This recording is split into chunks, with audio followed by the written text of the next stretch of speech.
Bienvenidos, comenzamos Sana que Sana. Un gusto saludarles, un gusto estar con ustedes.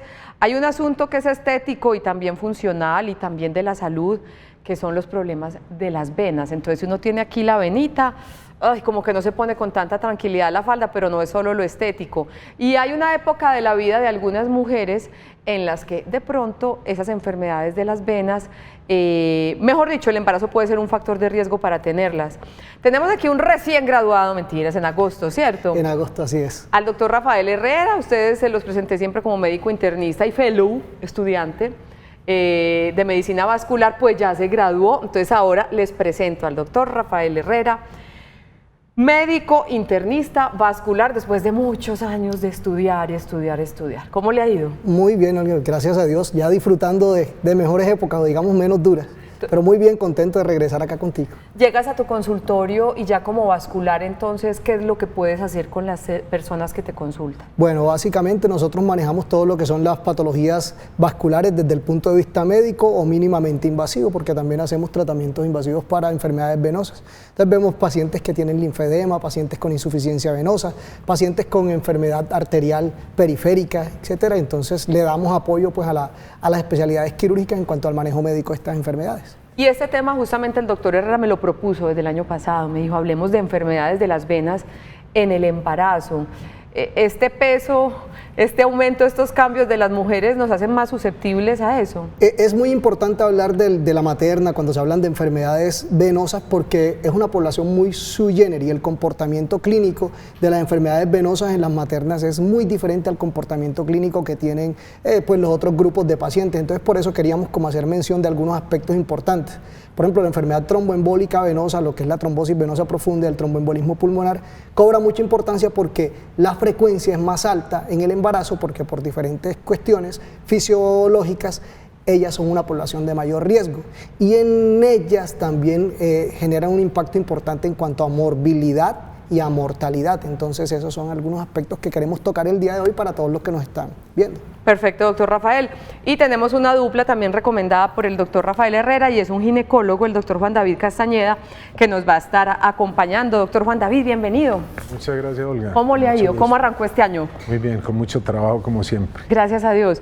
Y en ese trabajo de mujeres embarazadas, cuando atiende usted a mujeres embarazadas como ginecólogo, ¿este tema de los problemas de las venas es frecuente? Sí, realmente muy frecuente. Las mujeres en embarazo con mucha frecuencia hacen enfermedad vascular periférica, especialmente varices en miembros inferiores y edema, ¿sí? Secundario a la misma enfermedad varicosa. Y eso, además de que no nos gusta estéticamente, es un motivo de preocupación para los ginecólogos, es un tema que deben manejar. A uno siempre, yo tuve 2 embarazos y le dan recomendaciones con relación a la salud durante el embarazo y los cuidados. ¿Ustedes como ginecólogos están pendientes de esa parte también? Sí, Olga, porque se calcula que más del 50% de las mujeres cuando logran embarazarse van a hacer enfermedad vascular periférica, especialmente en miembros inferiores, ¿cierto? Entonces, a pesar de que es algo como muy asociado al embarazo, algunas pacientes, como lo dice el doctor Herrera, pueden tener complicaciones de tipo tromboembólico, sí, o incluso complicaciones ya mayores secundarias a la misma enfermedad tromboembólica a nivel pulmonar o cardíaco, o incluso la muerte debido al mismo evento. Entonces, se debe estar muy pendiente con la mujer en embarazo para hacer un manejo adecuado de la enfermedad vascular periférica. Perfecto. Ilustremos un poquito, Doc, este tema de venas en el embarazo. Tromboembolismo. Bueno, sí, lo primero que tenemos que tener en cuenta es que la embarazada, por condiciones fisiológicas y anatómicas, tienen un riesgo adicional de presentar fenómenos tromboembólicos, ya sea trombosis venosa profunda o una embolia pulmonar, que es la complicación pues, más temida porque puede llevar a los pacientes a la muerte. ¿Cuáles son esos cambios fisiopatológicos? Uno tienen que ver desde el punto de vista hormonal y desde el punto de vista de los factores de la coagulación. Nosotros tenemos factores anticoagulantes y factores procoagulantes. Esos factores procoagulantes nos protegen de cuando nos hacemos heridas, no nos desangremos, pero también necesitamos en algunas circunstancias que esos trombos se disuelvan. Entonces se requiere un perfecto equilibrio de los factores anticoagulantes y procoagulantes. ¿Qué pasa en el embarazo? Las embarazadas tienden a tener aumento de algunos factores específicos de la coagulación, el 12, el 5, el 7, el 8, el 10, y tienen algunos factores procoagulantes disminuidos. Entonces eso le da un riesgo desde el punto de vista fisiopatológico para presentar más fenómenos tromboembólicos. Aquí lo que estamos mostrando, exactamente, esto sería un trombo. ¿Qué otra cosa tiene la embarazada? Desde el punto de vista anatómico, la compresión que ejerce el crecimiento uterino contra algunos vasos pélvicos, que es lo que estamos viendo aquí, puede generar por éxtasis venoso, por compresión sobre la vena o por irritación de esta, la formación local de trombos. De hecho, en la población general, si yo evalúo a los pacientes en la población general no embarazada, el riesgo de que cuando tienen una trombosis venosa profunda de los miembros inferiores, que la trombosis sea proximal, se presenta en el 5% de los casos. En la embarazada se presenta en el 15% de los casos, es decir, ellas por este factor anatómico tienen mayor riesgo de presentar trombosis aún más proximales. ¿Qué importancia tiene esto? Mucha. Porque las trombosis entre más proximales estén y más cerca estén de la circulación pulmonar, pues más riesgo van a tener de presentar fenómenos o embolismo o desplazamiento de estos trombos hasta la circulación pulmonar, que genera mayor morbilidad y riesgo de mortalidad. Causando la muerte. Así es. De hecho, en los países industrializados como Estados Unidos o Reino Unido, por ejemplo, por citarte alguna estadística, es la principal causa de muerte en las embarazadas. En nuestro país, pues en los países en vía de desarrollo, es más frecuente que se presenten muertes maternas como complicación de sangrado relacionados pues con el parto y el posparto, etcétera, pero en esos países sí se presenta es la principal causa de muerte, por eso la importancia. Vamos con otra imagen que tenemos para ilustrar lo de la insuficiencia venosa. Entonces aquí hay un diagrama que nos explica qué son las venas y más adelante veremos unas venas dañaditas. Así es. Entendamos que nosotros, el sistema circulatorio tiene 3 autopistas. La primera es las arterias, ¿cierto? Las arterias llevan sangre desde el corazón a la periferia, que es sangre oxigenada para los tejidos. La sangre es recogida en su principal cantidad desde la periferia y llevada nuevamente al corazón a través del sistema venoso.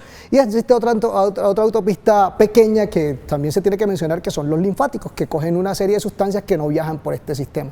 ¿Qué tienen las venas en su estructura? Entonces tienen una pared y ellas tienen unas valvulitas. ¿Qué permiten esas válvulas? Que lo que hacen es, como tienen que subir la sangre en contra de la gravedad para disminuir o para cortar esas columnas de presión que ejerce el volumen de sangre hacia abajo, entonces lo que se hace es que son diferentes compartimentos, se va llenando uno del otro, se va llenando uno del otro. Eso hace que ayuda a la función de las venas para llevar la sangre desde la periferia hasta arriba. ¿Qué sucede en los pacientes que tienen insuficiencia venosa o que tienen daño en esta estructura? Uno, que a veces nacen por genética con las paredes de las venas un poquito laxas, entonces se hacen más anchas con facilidad.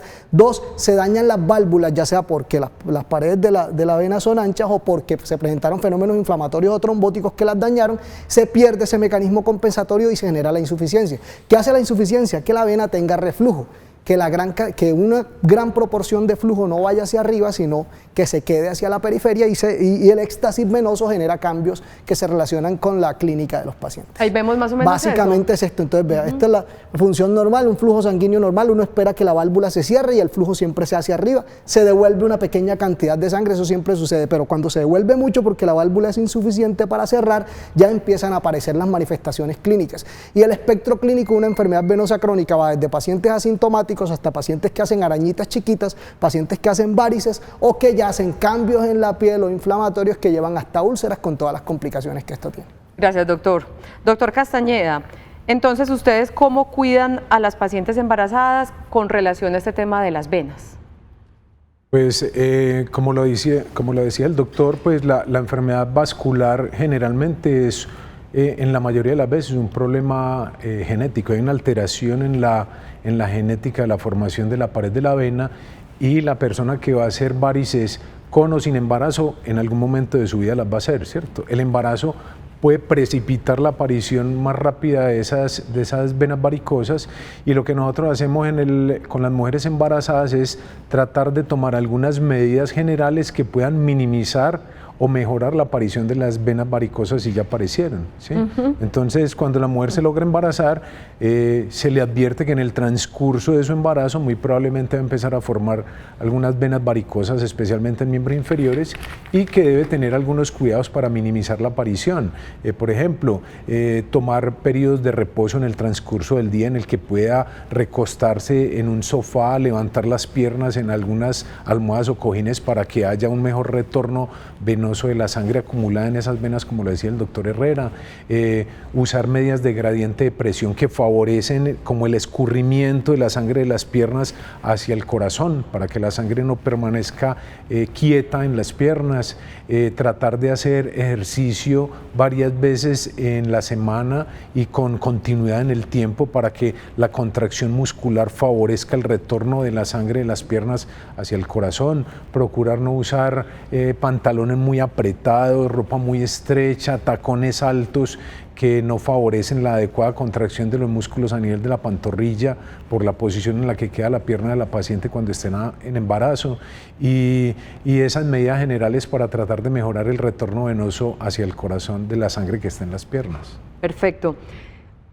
Si a una paciente en embarazo hay que darle anticoagulantes, hay que darle, o eso puede llegar a suceder. Sí, cuando una paciente tiene enfermedad vascular periférica como varices sin ninguna complicación, en términos generales no hay que hacerle ninguna terapia farmacológica, pero si ya aparece un trombo a nivel de la vena y aparece el riesgo de un tromboembolismo pulmonar, la paciente muchas veces tiene que estar anticoagulada para evitar que ese trombo siga creciendo o se desprenda y viaje por la circulación hasta el pulmón, ocasionándole complicaciones severas o hasta la muerte a la paciente.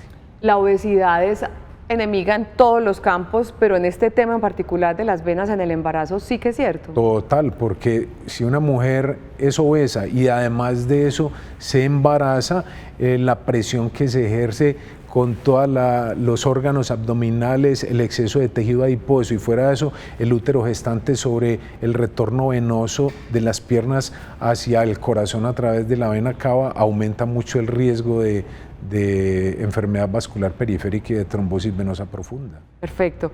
Y en ese sentido, ¿cuál es el acompañamiento? Ustedes dan un acompañamiento nutricional muy importante, ¿cierto? Ustedes le dicen a uno, sí, eso fue hace mucho, 1 kilo por mes es lo que uno debe aumentar, o no hay una fórmula como tal para eso. En el embarazo el promedio aceptable es que la mujer aumente de peso entre 1 y 2 kilos máximo por mes de gestación.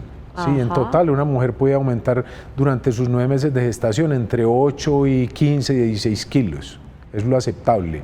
Más de ahí ya se le está yendo la mano a la paciente en el consumo de carbohidratos y tiene que controlar un poquito la ingesta de alimentos que le están ocasionando su obesidad. Perfecto. Doctor, entonces para terminar esta partecita con usted y continuar con el doctor Herrera, recomendaciones en términos generales, recapitulando un poco lo que ya nos dijo, para las mujeres en embarazo, para que se cuiden su salud vascular.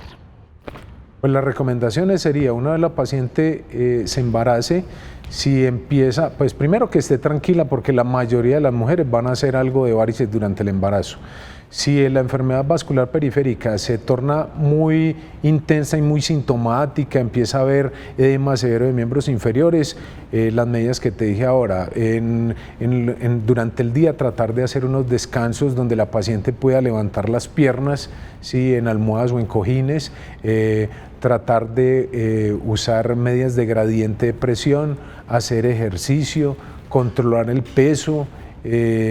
Básicamente esas serían las medidas generales para mejorar. No es que se vaya a desaparecer la enfermedad vascular. La enfermedad vascular en la mayoría de las pacientes se recupera después de que la paciente sale de su gestación. Por eso incluso no tiene ninguna indicación quirúrgica someter a una mujer en embarazo a procedimientos quirúrgicos para resecar venas varicosas. Se da un plazo que la paciente se recupere en su puerperio y dependiendo de cómo quede en su puerperio se define si hay que hacer una terapia farmacológica o una terapia quirúrgica. O sea que ese asunto del peso en el embarazo de verdad que no es una cantaleta, no es un invento, es un asunto que redunda positivo o negativamente tanto en la mamá como en el bebé. Le ha tocado, una pregunta triste, le ha tocado un caso dramático con relación a este tema en alguna de sus pacientes. En alguna de mis pacientes no, pero en las instituciones donde laboro, sí con alguna frecuencia se ven pacientes que tienen que estar anticoaguladas durante todo su embarazo, colocándose una medicación anticoagulante inyectada durante todo el embarazo, todos los días, para prevenir que esos coágulos que se han formado ya en enfermedad vascular que ha progresado le vayan a generar un tromboembolismo pulmonar y van a llevar a la muerte a la paciente y al feto pues que está con ella en su útero. Imagínese. Doctor Juan David Castañeda, médico ginecólogo, muchas gracias por estar con nosotros y regalarnos mucho gusto, Olga. Este ratico. Mucho gusto haber conocido al doctor Herrera. Igualmente. Muy bien, quédese un ratico con nosotros. Vamos con una sección aparte, un tema independiente a nuestro tema de hoy, que yo creo que todos queremos y debemos estar muy bien enterados frente al tema de coronavirus. Es algo aparte, pero muy necesario. Una sección en nuestro Línea con Sana que Sana.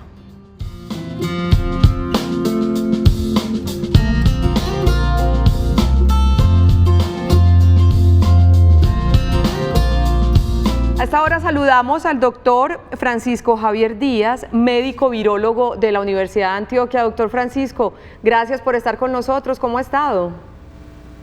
Buenos días, Olga. ¿Cómo le va?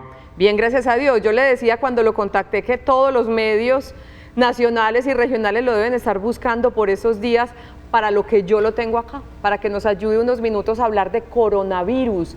¿Qué es eso del coronavirus? Tengo entendido que hay varios. ¿Cómo es este asunto, doctor? Sí, el coronavirus es un grupo grande de agentes infecciosos del tracto respiratorio, o sea, del árbol respiratorio. Hay muchos en realidad, pero pocos de ellos infectan al hombre. De hecho, hay algunos que nos infectan con alguna frecuencia. Probablemente la mayoría de los que ya somos adultos alguna vez hemos tenido un coronavirus en nuestra parte alta del sistema respiratorio, digamos en la nariz, en la boca, y no nos habíamos dado cuenta. El problema es que hay otros coronavirus que no son de los humanos, sino que son de los animales, y esos son los que pueden causar los problemas graves como el que está ocurriendo en este momento en la China. Estamos viviendo, ¿lo podemos catalogar como una epidemia o cuál nombre es el que se le daría? Una gran epidemia que amenaza con convertirse en una pandemia. Si el virus sale del país y empieza a transmitirse en forma activa en otros continentes, probablemente se declare la pandemia, que simplemente es una forma de llamar a la epidemia cuando está diseminada por todo el mundo. Tengo entendido que esta es la tercera vez que uno de estos virus produce una epidemia o pandemia.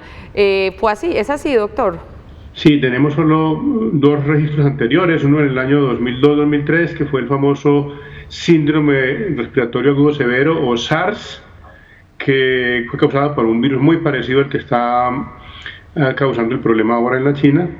En el año 2012 tuvimos otro que pasó a la historia con el nombre del MERS, o sea, el síndrome respiratorio del Oriente Medio, y ahora tenemos pues el nuevo coronavirus. Todavía no se le ha puesto un nombre definitivo, pero como les digo, se parece mucho al del año 2002.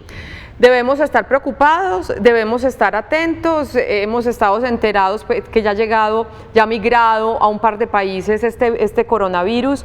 ¿Qué nos recomienda usted como virólogo, doctor Francisco? Bueno, las recomendaciones principales son para las autoridades de salud, para que tengan ellos, en primer lugar, una vigilancia de todas las personas que vienen de ya del lejano oriente, para ver cuáles han estado en contacto o ya tienen síntomas de infección respiratoria grave, porque estas personas habría que aislarlas mientras se logra resolver la infección y tratar de evitar la diseminación acá. Ya el Ministerio y otras instituciones de salud pública han tomado medidas. Esta mañana me llegó ya un protocolo muy elaborado de cómo tenemos que actuar los que trabajamos en salud para que en la eventualidad de que llegue el coronavirus sepamos qué hacer. Porque uno de los problemas con estas epidemias es que a veces nos cogen sin preparación y entonces no sabemos qué hay que hacer, qué trabajo le corresponde a cada persona, pero eso ya está definido gracias en parte a la experiencia que se tuvo con las epidemias anteriores. Perfecto. Ya en cuanto a la población general, ¿qué es lo que podemos hacer nosotros? nosotros tenemos que aprender algo que se llama la higiene respiratoria. La higiene respiratoria quiere decir que nosotros no debemos estar estornudando o tosiendo al aire libre. Siempre debemos mantener un pañuelo para que cuando tengamos un resfriado, una gripa o como lo quiera llamar usted, y tengamos que estornudar o toser, lo hagamos sobre este pedazo de pañuelo, o en la ausencia de pañuelo hacerlo sobre la manga de la camisa, el codo, colocándola en esta forma, ¿no? Esa forma se evita que las personas que están en una distancia corta de donde estamos nosotros, pues se contagien. Esa es una primera medida de higiene respiratoria que hay que ir introyectando y empezando a practicar. Otro punto importante, ya en la eventualidad de que llegue el coronavirus, habrá que tomar medidas un poco más radicales, como el uso de mascarillas o tapabocas en todas las personas que tengan algún síntoma respiratorio, y eventualmente también en los que no lo tengamos, pero que tengamos que estar en algún sitio donde haya una aglomeración, un acúmulo de personas grande, por decir algo, en el autobús o en una fila en un banco, en un supermercado, porque estos virus no vuelan grandes distancias, ellos solo se transmiten a las personas que están en el entorno inmediato, sobre todo en menos de 1 metro de distancia de donde está la persona infectada. Entonces, si logramos mantener esa distancia más de 1 metro, y usamos la higiene respiratoria y usamos los tapabocas o mascarillas para cuando no tenemos más remedio que estar en sitios muy concurridos, pues con eso podemos reducir el riesgo de contagio en una forma muy notable. ¿Existe tratamiento? Leía yo que es una neumonía, el tratamiento que se le da es como una neumonía. Sí, los coronavirus humanos, los que, como le decía al principio, casi todos hemos tenido, ellos se quedan acá en la parte alta del tracto respiratorio, en la nariz, en la faringe. Los coronavirus graves, como el que tenemos ahora en China, descienden por el árbol respiratorio hacia el pulmón y causan una neumonía grave, que es la que puede poner en riesgo la vida de la persona. Y como neumonía se le da pues su tratamiento. Pues doctor, esperemos que las autoridades... Sí, señor, adelante. Olga, bueno aclarar que el tratamiento que existe en este momento es lo que llamamos un tratamiento de soporte. Solamente se le puede dar oxígeno a la persona, se le puede conectar a una máquina respiradora, a un respirador mecánico, pero no existen medicinas que ataquen el virus previamente. O sea, no hay drogas antivirales y tampoco hay vacunas. Y aquí a que los tengamos pueden pasar varios meses o varios años. Entonces, por lo menos tenemos que defendernos con las medidas de aislamiento, con la higiene respiratoria. Eso es lo que tenemos que estar enterados todos para que en la eventualidad que tengamos el coronavirus acá, que es algo que puede ocurrir o puede que no ocurra, ya sepamos cuáles son las medidas básicas. Perfecto, doctor. Creo que nos queda la información muy clara. Esperamos que no llegue acá, que no se expanda más a ningún otro lugar del mundo, y sabemos que las autoridades de sanidad en los aeropuertos y las autoridades de salud pública están muy atentas justamente para evitar que entre, y en caso de que suceda, pues expertos como usted nos ayudarán a saber cómo manejar la situación, pero por ahora esas recomendaciones importantes de esa higiene respiratoria. Él es el doctor Francisco Javier Díaz, médico virólogo de la Universidad de Antioquia. Doctor, muchísimas gracias por las claridades que nos hace frente a este tema que está generando mucha curiosidad, pues obviamente en todo el mundo. Muchas gracias. Con mucho gusto, hola. Hasta la próxima. Perfecto. Nosotros nos vamos para nuestra primera pausa. Nuevamente al doctor Juan David Castañeda, muchas gracias por sus claridades con relación a nuestro tema de hoy, los cuidados de las mujeres en embarazo para que tengan una buena salud vascular. Seguiremos con el doctor Rafael Herrera, médico internista vascular, para ahondar más específicamente en este tema, salud de las venas y mujeres en gestación. Vamos a nuestra primera pausa, tenemos nuestra línea WhatsApp abierta, 305-316-6560, sus inquietudes muy bienvenidas, y un saludito para 2 televidentes que si no las saludo, están pegaditas viendo el programa en este momento. Un abrazo para Marjorie, un abrazo para Livia, les cumplí con el saludo. Nosotros ya regresamos de nuestra primera pausa, esto es Sana que Sana.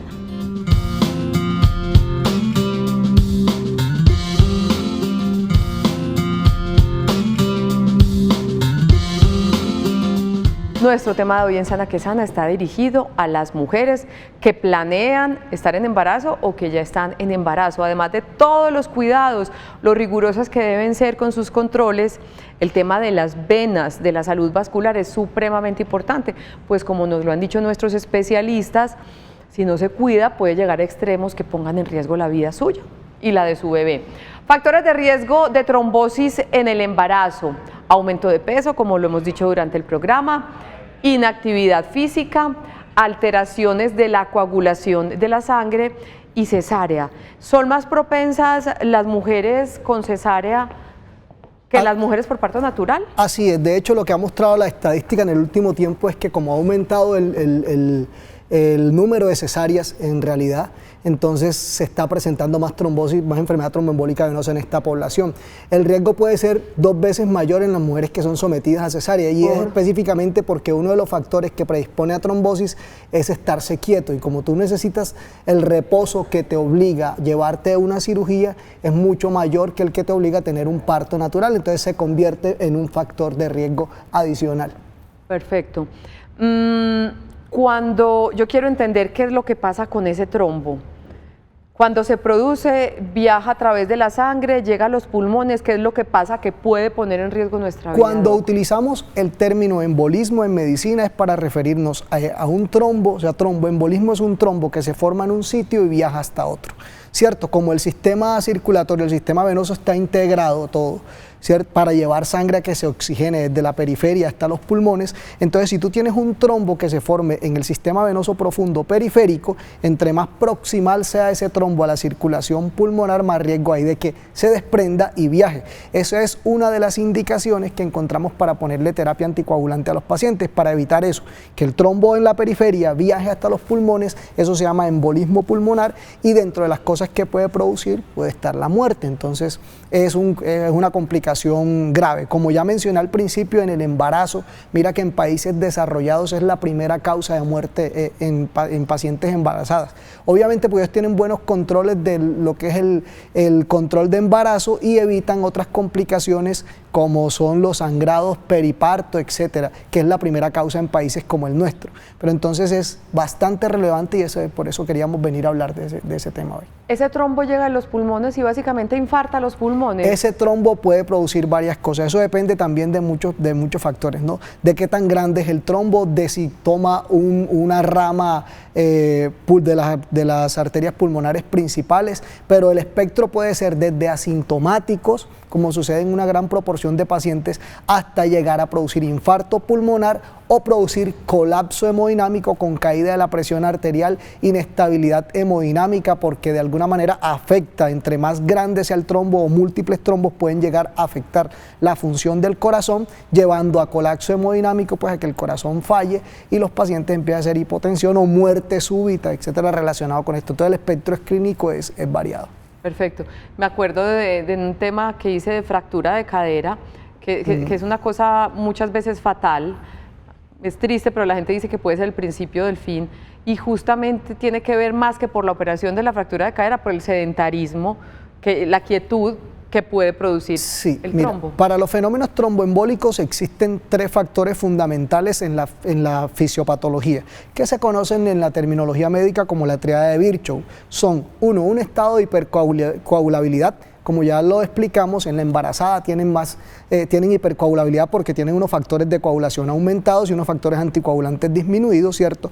2 es el éxtasis venoso, es decir, que la sangre se quede más de la cuenta en las venas periféricas. Es lo que sucede, por ejemplo, cuando tienes un viaje prolongado, o la embarazada que tiene un útero grávido creciendo que comprime las venas y hace que se quede un poco más tiempo la sangre en las venas a nivel periférico, otro factor de riesgo. Y el otro es el trauma o la lesión vascular, que es lo que sucede en todos los pacientes que tienen trauma. Entonces mira que en la embarazada, si la llevas a cesárea, te cumple perfectamente esos 3 factores, y mira que todos ellos sumados se constituyen en factores de riesgo que dan la explicación de por qué se forman con mayor frecuencia los trombos en esta población y por qué se forman trombos en la población en que se presentan. En ese acompañamiento entonces, ¿qué hacen los especialistas, los ginecólogos a las mujeres en embarazo? A uno le preguntan miles de cosas, como para hacerle sus controles. Ese es uno de los asuntos que deberían siempre preguntar y examinar si tiene uno antecedentes, porque es muy hereditario, Es muy importante esto, mira. Uno de los factores de riesgo más importantes que tiene una persona para presentar trombosis en el embarazo es que tenga un antecedente de trombosis. Si ya tenemos un antecedente de trombosis venosa profunda en una paciente, sobre todo si fue en un contexto en que no le encontraron la causa y en el embarazo vuelve y presenta pues, y nos llega embarazada, obviamente ya eso es un factor de riesgo que de pronto nos tiene que obligar a protegerla de alguna otra manera y de pronto hacerles estudios adicionales para ver si no tiene una causa que predisponga a la trombosis, que se llaman trombofilias. Están varios, el síndrome antifosfolípido, algunas alteraciones o déficit de factores de coagulación, resistencia a proteínas específicas de la coagulación. Bueno, de eso nos encargamos nosotros de definir qué pacientes. Y segundo, tomar las medidas adecuadas. Mira, la mejor prevención para que no se presenten estas complicaciones tromboembólicas en la embarazada es que la mujer llegue a su embarazo en el mejor estado de salud posible, ¿cierto? Con una buena evaluación médica, a ver si tiene factores predisponentes adicionales e identificarlos, control de peso, si fuman, que no fumen, que ya sabemos que la embarazada no lo puede hacer y de alguna manera se citan como... y que tenga un embarazo saludable donde no está contraindicada la actividad física. Y una de las cosas que podemos hacer para evitar el éxtasis venoso definitivamente es la actividad física. Quería hacer una salvedad, ya hablando de enfermedad venosa, de la insuficiencia venosa en la embarazada, es muy sui generis. Lo que decía el doctor antes de retirarse es muy importante. La evolución natural de la insuficiencia venosa en la embarazada, de las manifestaciones de insuficiencia venosa, es decir, de que aparezca el edema, las tortuosidades venosas, las arañitas que les aparecen, es que también dependen de los cambios fisiológicos propios del embarazo y en la gran mayoría de los pacientes, casi que en todas, resuelven unas 4 o 6 semanas después. Por eso no requieren intervención y la embarazada no debe preocuparse que es que me salieron varices, porque en la gran mayoría de los casos, si no tiene una predisposición previa o una enfermedad venosa crónica previa, van a revertir. ¿Qué si hace uno? Disminuir el impacto de esto. Entonces, como el doctor decía, pues mantener los pies elevados lo más posible, la movilización, actividad física, y nosotros promovemos mucho el uso de medias de gradiente de presión que también pues les puede ayudar a limitar estas molestias. Y contraindicamos las intervenciones, como bien lo dijo el doctor, y es básicamente por esto. Aunque el riesgo no es tan alto, una de las complicaciones que se puede presentar cuando se interviene en venas es que se generen fenómenos tromboembólicos. Como la escleroterapia. Exactamente, que esa es la que menos porque son venas muy periféricas, pero digamos que ahí colocar espumas, por ejemplo, en venas tributarias de la safena o intervenir safena, etcétera. Cualquier manifestación grande de una insuficiencia venosa puede llevar a complicaciones de tromboembolia venosa. Entonces, la mujer que de por sí genera más trombo sería un riesgo mayor y el beneficio a algo que va a ser transitorio pues no sería ninguno. Entonces, siempre hay que con paciencia explicarle, si le llega a la consulta una embarazada que está inquieta porque le aparecieron varices, hay que explicarle que en la mayoría de los casos, cuando se resuelva su embarazo, unos meses después, estas alteraciones van a evolucionar bien. ¿Por qué levantar las piernas es tan benéfico para este asunto? No, básicamente porque si lo analizamos va en contra, recuerda que en contra de la gravedad, ¿cierto? Y eso le ayuda, pues al estar en esa posición sería mucho más fácil el retorno venoso desde la periferia hasta la circulación central. Ajá, y la actividad física de una mujer en embarazo es posible hacerlo, obviamente con ciertas contraindicaciones por la condición, pero se debe, ¿no? Hay condiciones específicas en las que se restringe, ¿cierto? Si es una materna con una amenaza de parto prematuro o una amenaza de aborto, condiciones específicas, o de pronto una alteración de la implantación fetal, pues cosas muy puntuales que obligan a que tenga un reposo adicional. Pero si no lo tiene y no tiene ninguna condición, ni una cardiopatía, etcétera, ni nada que evite que pueda realizar actividad física, la actividad física siempre está recomendada, tanto en la población general como en el embarazo. Ese es el medicamento más barato que puedes tener. Por favor. ¿Medias de gradientes? Sí. ¿De gradiente? De elastocompresión, sí. ¿Hay niveles? Hay diferentes niveles y dependiendo de lo que uno quiere lograr. Si es para profilaxis, todos los que queremos utilizar, o para prevenir, perdón, exactamente, para ser más conciso.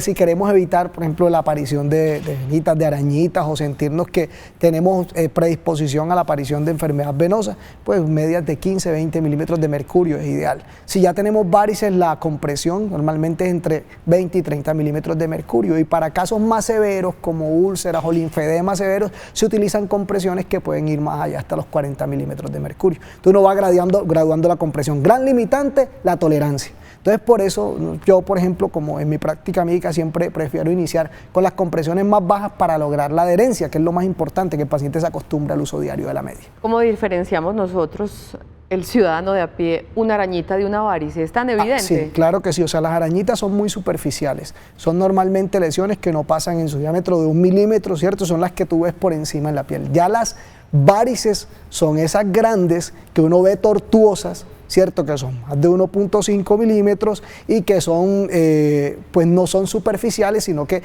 o sea, no se tocan a ras de la piel, sino que levantan la piel y son más prominentes. Esa es la diferencia. Y lo que hacen las medias justamente es ayudar a... Sí. ¿A que recircule esa sangre? Varias cosas. Las medias lo que hacen principalmente, por eso nosotros promovemos el uso de medias hasta la rodilla, porque nosotros tenemos uno de los mecanismos fisiológicos por los cuales bombeamos sangre desde la periferia a través de las venas hacia la circulación central, es por la compresión de la pantorrilla.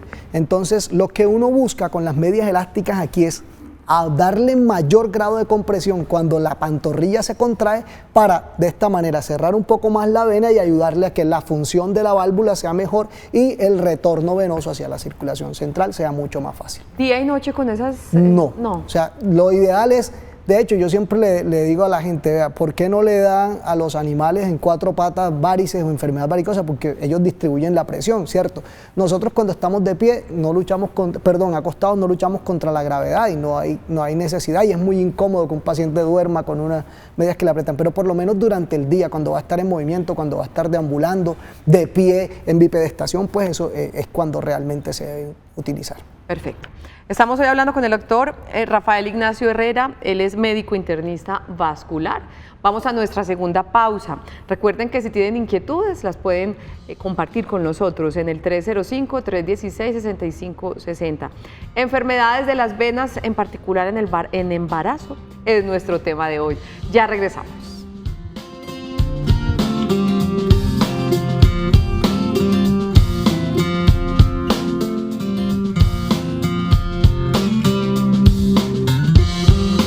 Seguimos hoy en Sana que Sana con el doctor Rafael Herrera hablando de enfermedades de las venas en el embarazo. Recordemos un poco, Doc, los factores de riesgo para la trombosis, para la enfermedad tromboembólica en las mujeres embarazadas. Bueno, en lo global los factores de riesgo tienen que ver con los mismos factores de riesgo para las trombosis en general, ¿cierto? Existen factores de riesgo mayores y factores de riesgo menores. Por ejemplo, si tiene una hospitalización por más de 3 días, si sufre un trauma, si es sometido a una cirugía, eso le va a aumentar el riesgo y se consideran factores de riesgo mayores. Otro factor de riesgo importante es que tenga una trombofilia ya definida, que son de esas enfermedades que predisponen a trombosis, como te mencioné, por ejemplo, una que se llama síndrome antifosfolípidos, etc. Otro factor de riesgo importante es que tenga un evento tromboembólico previo. Ya eso de por sí te predice que va a haber un alto riesgo de que se presente una recurrencia, más aún en una condición donde se predispone a la trombosis como es el embarazo. Hay otras cosas, ¿no? Si tiene complicaciones, si se lleva a cesárea, ya lo mencionamos, si tiene complicaciones como procesos infecciosos, todo lo que lleve como a que un proceso inflamatorio, que esté más postrada, un viaje largo adicional en las embarazadas que por lo demás tienen más éxtasis venosos.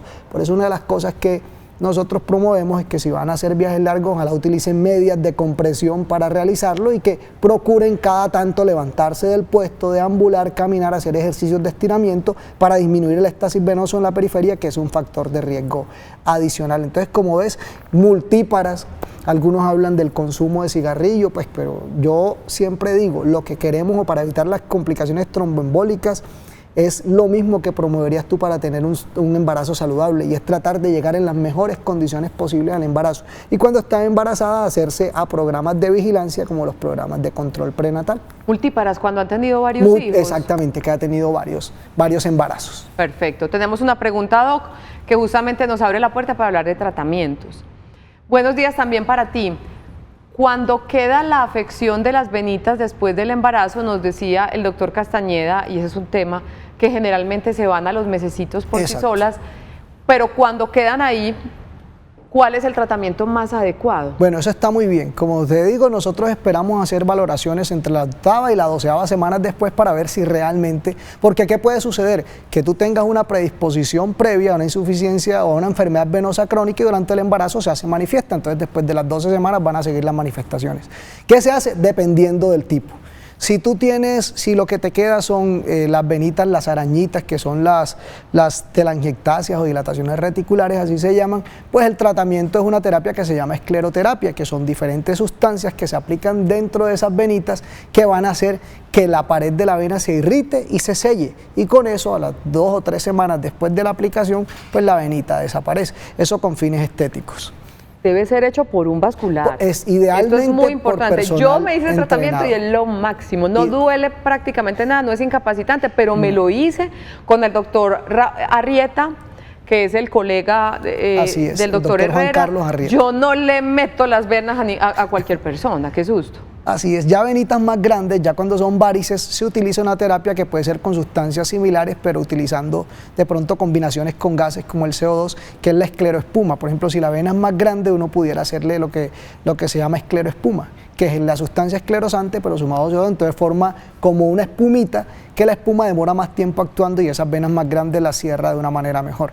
Ya si lo que te queda es una insuficiencia o una alteración de las venas principales superficiales, como son las afenas mayores o menores, o unas que se llaman perforantes, los procedimientos pueden ir desde mínimamente invasivos, hay uno que se llama radiofrecuencia, otro que se hace con láser, o se pudiera hacer ya el procedimiento con cirugía, que también es la otra opción. Entonces todo depende de la severidad y del tipo de enfermedad venosa que te quedó después. Pero entonces un gran porcentaje de mujeres en embarazo que presentaron esa enfermedad venosa en la gestación, ¿sí se les desaparece, se les arregla el problemita? Sí, cuando son las varices grandes. Las que sí tienden a permanecer son las pequeñitas, las arañitas, eso sí se ve con mucha frecuencia. De hecho, cada vez que se embarazan o las mujeres en la progresión de la edad tienden a aparecer más. Y el embarazo es uno de los factores que hace que más aparezca. Entonces, cuando hablamos de las venitas superficiales, esas chiquiticas, sí, la terapia específica es la escleroterapia, que se puede hacer, como dije, con varias sustancias o se puede hacer con láser. Nosotros utilizamos convencionalmente sustancias esclerosantes. Eso cuando el tratamiento se hace después de haber nacido el bebé. ¿Y el tratamiento cuando es durante la gestación? Es lo que nosotros decimos, que se prefiere no tocar a las embarazadas en sus venas durante el embarazo. Uno, porque aunque el riesgo es menor, procedimientos invasivos en las venas pueden predisponer a trombosis. Y si además de eso tiene un factor predisponente por su embarazo para trombosis, no le vamos a sumar un riesgo adicional. Esperemos que muchas de esas enfermedades venosas después del embarazo involucionen y lo que quede después de 12 semanas, mira, se evalúa y se define cómo se maneja. Perfecto. Ahí está entonces nuestro tema de hoy. Ya vamos concluyendo con el doctor Rafael Ignacio Herrera Ramos, médico internista vascular. Una recapitulación general para cerrar nuestro programa, Doc, por favor.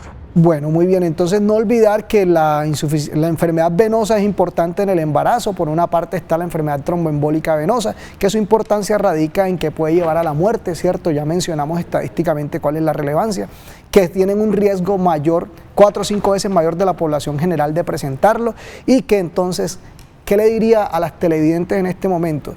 Si ustedes normalmente se les hinchan las piernas, pero si tienen edema, hinchazón de las piernas, sobre todo más del lado izquierdo, porque a la embarazada le da con mucha más frecuencia trombosis de la pierna izquierda que de la derecha, ya en menos frecuencia en los brazos, pero si ves dolor de reciente aparición, si ves hinchazón o edema de una de tus piernas, principalmente la izquierda, si de manera súbita empiezas a presentar dificultad respiratoria, asfixia y dolor torácico, estas características o tos, ataques de tos que no cesan con nada y no estás dentro de un cambio de un cuadro infeccioso, deberían obligarte a consultar para descartar enfermedad tromboembólica venosa. Por otra parte, si te están apareciendo varices durante tu embarazo y se ven más en la progresión del embarazo, puedes estar tranquila que en la gran mayoría de las personas, después de las primeras 12 semanas, esos cambios involucionan. A veces lo que sí vemos mucho como residual son las arañitas, pero para eso hay tratamiento ya después de ese periodo, que es ofrecerte una terapia esclerosante. Recordar que el tratamiento para las trombosis es con anticoagulante para evitar, si tienes trombos en la periferia, que se te vayan a los pulmones, y esos anticoagulantes no todos los anticoagulantes se pueden utilizar en la embarazada. Durante el embarazo lo que está recomendado es anticoagulación con las droguitas que se aplican en la barriga, que son las heparinas, principalmente heparinas de bajo peso molecular, enoxaparina, dalteparina. Después del embarazo, ya después de haber salido, sí se puede pensar en pasar a terapias orales, principalmente la warfarina, que se ha demostrado que no pasa, no se ve en la leche materna, entonces no va a producir ninguna afectación en el bebé. Perfecto, ahí está. Y todo eso se puede lograr si hacen sus controles bien juiciosos. Exacto, es lo más importante. Tienen que estar yendo cada mes o cada que su especialista se los diga para estar pendientes de su salud en general, y eso incluye también su salud vascular. Doctor Rafael, gracias por estar con nosotros. Gracias nuevamente por la invitación. Terminamos. A ustedes gracias por su compañía. Mañana a las 11 de la mañana vamos a hablar de... ¿Usted es celoso? ¿Sí o no? Para nada. Es que mucha gente dice que los celos son normales. No, yo no. Vamos a hablar de celos patológicos, de un asunto que hace sufrir a muchas personas. Vamos a tener un psiquiatra, vamos a tener a una psicóloga, y la buena noticia será que es posible trabajar en ese asunto de la mano de especialistas y seguir adelante con tranquilidad nuestra relación de pareja. Nos despedimos. Mañana a las 11 de la mañana tenemos una cita en el programa saludable del canal Televit, Sana que Sana. ¿Qué es ese afán? Ninguna. Casi se me va. Gracias, doctor. Bueno, ¿Le gustó? Excelente. Qué bueno. Que ya nos desponchen, eso está muy largo.